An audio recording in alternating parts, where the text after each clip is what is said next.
Hello everyone, I hope all are feeling well. जो भी जाओगे बढ़िया होंगे। और इस वीडियो में हम लोग देखेंगे कि नालंदा विश्वविद्यालय फिर से एक बार शिक्षा का विश्व केंद्र बन रहा है। तो क्या क्या मॉडिफिकेशन हुए इनमें, इन सारी चीज़ों के बारे में हम लोग देखेंगे। बिहार दिवस के मौके पर नालंदा विश्वविद्यालय के पुनर्निर्माण और गौरवशाली इतिहास के बारे में जानते हैं। नालंदा यूनिवर्सिटी का नया कैंपस बिहार के समृद्ध इतिहास को पुनः जीवित करेगा। यह शिक्षा के क्षेत्र में नई क्रांति है। बिहार दिवस है आज भारत प्रदेश की राजधानी पटना समेत अलग अलग जिलों में कई सांस्कृतिक कार्यक्रम आयोजित किए जाते हैं। इस साल बिहार दिवस की थीम उन्नत बिहार विकसित बिहार रखी गई है। बिहार का इतिहास काफ़ी गौरवशाली रहा है। बिहार दिवस के मौके पर जब हम प्रवेश के गौरवशाली इतिहास और सांस्कृतिक धरोहर का सम्मान करते हैं तो एक नाम जो हमेशा सामने आता है वह है नालंदा विश्वविद्यालय। बिहार की यह ऐतिहासिक यूनिवर्सिटी सिर्फ बिहार ही नहीं बल्कि पूरे देश दुनिया के लिए ज्ञान का प्रतीक रहा है। आज बदलते बिहार के साथ नालंदा यूनिवर्सिटी का पुनर्निर्माण और उसकी पुनः स्थापना बिहार के भविष्य को उज्जवल बनाने की दिशा में एक सराहनीय कदम है। नालंदा विश्वविद्यालय का इतिहास 5वीं शताब्दी से जुड़ा है। इस गौरवशाली विश्वविद्यालय ने न केवल भारत बल्कि पूरी दुनिया में ज्ञान की ज्योति जलाई है, शिक्षा का प्रचार किया है। प्राचीन काल में बिहार का विश्वविद्यालय दुनिया भर के छात्रों के लिए एक अध्ययन का प्रमुख केंद्र था, जहाँ बौद्धिक बहसें, धार्मिक विचार विमर्श और वैज्ञानिक अध्ययन होते थे। कई दशकों तक नालंदा विश्वविद्यालय का नाम इतिहास के पन्नों में खो गया था, लेकिन प्रदेश सरकार के अथक प्रयास से इन धरोहरों को फिर से जीवित किया गया। बिहार सरकार ने इस यूनिवर्सिटी के पुनर्निर्माण को लेकर कई सराहनीय कदम उठाए। नालंदा में एक नया और लेटेस्ट टेक्नोलॉजी के साथ विश्वविद्यालय परिसर स्थापित किया गया।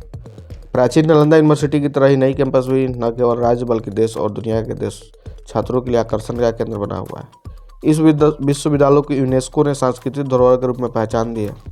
नालंदा यूनिवर्सिटी का पुनर्निर्माण प्रदेश के सामाजिक, सांस्कृतिक और आर्थिक विकास के लिए ऐतिहासिक कदम साबित हो रहा है। नालंदा यूनिवर्सिटी का नया कैंपस न केवल शिक्षा के क्षेत्र में महत्वपूर्ण बदलाव रहा है बल्कि प्रदेश की अर्थव्यवस्था को मजबूत बनाने में मदद कर रहा है।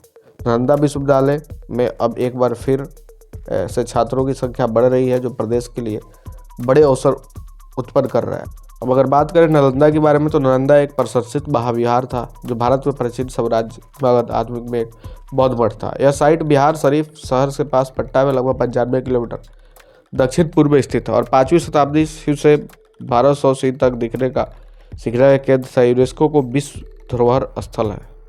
नालंदा महाविहार में एक समय में 10,000 विद्यार्थी शिक्षा ग्रहण करते थे। इसकी स्थापना गुप्त वंश के शासक कुमार गुप्त ने 425 से 470 ईस्वी के बीच की थी। गुप्त वंश के पतन के बाद भी हर्षवर्धन और पाल शासकों के काल में यह विश्वविद्यालय फलता फूलता रहा और अंतर्राष्ट्रीय स्तर पर ज्ञान के महान केंद्र के रूप में ख्याति प्राप्त की। नालंदा पटना से लगभग 90 किलोमीटर दक्षिण पूर्व में है। इसका इतिहास बुद्ध से समय से जुड़ा है। नालंदा विश्वविद्यालय की स्थापना 5वीं शताब्दी में हुई थी और अगले 700 वर्षों तक फलता फूलता रहा। इसका पतन पाल काल के अंत में शुरू हुआ, लेकिन अंतिम झटका 1200 ईस्वी के आसपास बख्तियार खिलजी के आक्रमण से हुआ था। गुप्त वंश के सम्राट कुमार गुप्त ने 5वीं शताब्दी के प्रारंभ में आधुनिक बिहार में 427 ईस्वी में नालंदा विश्वविद्यालय की स्थापना की थी, जो 12वीं शताब्दी तक 6 वर्षों तक चला। 600 वर्षों तक हर्षवर्धन और पाल राजाओं के काल में यह बहुत लोकप्रिय हुआ। आग की इन लपेटों में 90 लाख किताबों के साथ नालंदा लाइब्रेरी भी जल गई। लाइब्रेरी इतनी बड़ी थी कि 3 महीने तक किताबें धधकती रही। माना जाता है कि नालंदा को इसलिए नष्ट किया गया क्योंकि खिलजी और उनके सैनिकों को लगता था कि इसकी शिक्षाएं इस्लाम से प्रतिस्पर्धा करती है। नालंदा विश्वविद्यालय को नष्ट करने के लिए 1190 के दशक में तुर्क अफगान सैन्य जनरल बख्तियार खिलजी की अगुवाई में आक्रमणकारियों ने एक समूह ने विश्वविद्यालय को नष्ट कर दिया। उत्तर और पूर्वी भारत की अपनी विजय के दौरान खिलजी बौद्ध ज्ञान के इस केंद्र को मिटा देना चाहता था। वेद, वेदांग और सांख्य भी पढ़ाए जाते थे।